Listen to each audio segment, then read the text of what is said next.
आणि पुढच्या काही महत्त्वाच्या बातम्या पाहूयात। 8 दिवसांपासून सुरू असलेल्या इस्रायल, अमेरिका आणि इराण यांच्यातील युद्धाच्या झळा आता सर्वसामान्यांपर्यंत पोहोचल्यात।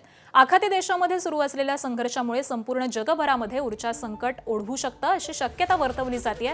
भारतात देखील पडसाद उमटलेले असून घरगुती स्वयंपाकाचा गॅस आणि व्यावसायिक गॅस हा महागलेला आहे। घरगुती स्वयंपाकाच्या गॅसमध्ये 60 रुपयांची वाढ झाली आहे। घरगुती स्वयंपाकाच्या गॅसची किंमत ही आता 916 रुपये झालेली आहे, तर व्यावसायिक गॅसच्या दरामध्ये 114 रुपयांची वाढ झाली आहे आणि यामुळे व्यावसायिक गॅसची किंमत ही आता 1899 रुपयांवरती पोहोचली आहे। इराण-इस्रायल संघर्षाची झळ आता भारतालाही बसू लागलेली आहे। इराणच्या नाकेबंदीमुळे भारताला होणारा एलपीजीचा पुरवठा हा विस्कळीत झालाय आणि त्यामुळे घरगुती गॅस सिलेंडरचा तीव्र तुटवडा निर्माण होण्याची शक्यता आहे। खबरदारीचा उपाय म्हणून केंद्र सरकारनं तातडीनं सगळ्या रिफायनरींना आणि एलपीजीचं उत्पादन वाढवण्याचे आदेश दिलेत। आता रिफायनरी कंपन्या त्यांच्याकडे प्रोपेन आणि ब्युटेनचा वापर हा फक्त स्वयंपाकाचा गॅस बनवण्यासाठी करतील। भारत 90%हून अधिक एलपीजी मध्य पूर्वेमधून आयात करतो, मात्र होर्मुझच्या सामुद्रधुनीमधून इराणनं केलेल्या नाकाबंदीमुळे एलपीजीची वाहतूक करणारे टँकर हे अडकलेले आहेत आणि त्याचाच परिणाम एलपीजी पुरवठ्यावरती झालाय।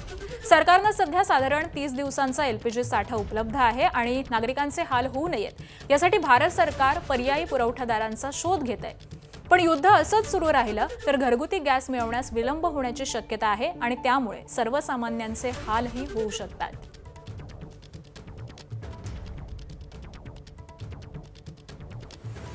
केंद्र सरकारनं व्यावसायिक वापराच्या एलपीजीचा पुरवठा थांबवण्याचा निर्णय घेतलाय, मात्र यामुळे हॉटेल इंडस्ट्री पूर्णतः उद्ध्वस्त होईल अशी शक्यता आहे। त्यामुळे केंद्र सरकारनं या निर्णयाचा पुनर्विचार करावा अशी मागणी नागपूर रेसिडेंट हॉटेल असोसिएशननं केलेली आहे। युद्धाच्या या कठीण काळामध्ये आम्ही केंद्र सरकार सोबत आहोत, मात्र सरकारनं एलपीजीचा प्रतिबंध सरसकट न लावता टप्प्याटप्प्यानं लावावी, अन्यथा पुढे 4 ते 5 दिवसांमध्ये हॉटेल इंडस्ट्री पूर्णतः बंद पडेल असं नागपूर रेसिडेंट हॉटेल असोसिएशन कार्यकारिणीचे सदस्य सुदर्शन वलजवार यांनी आपलं मत हे व्यक्त केलेलं आहे।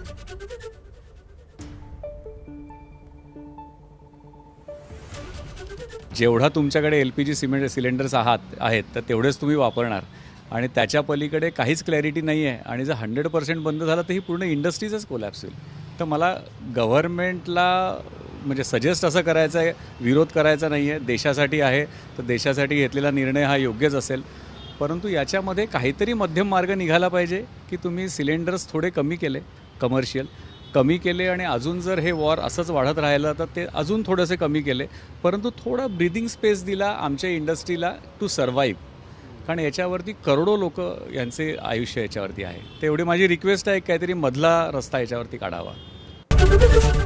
एबीपी माझा, उघडा डोळे बघा नीट।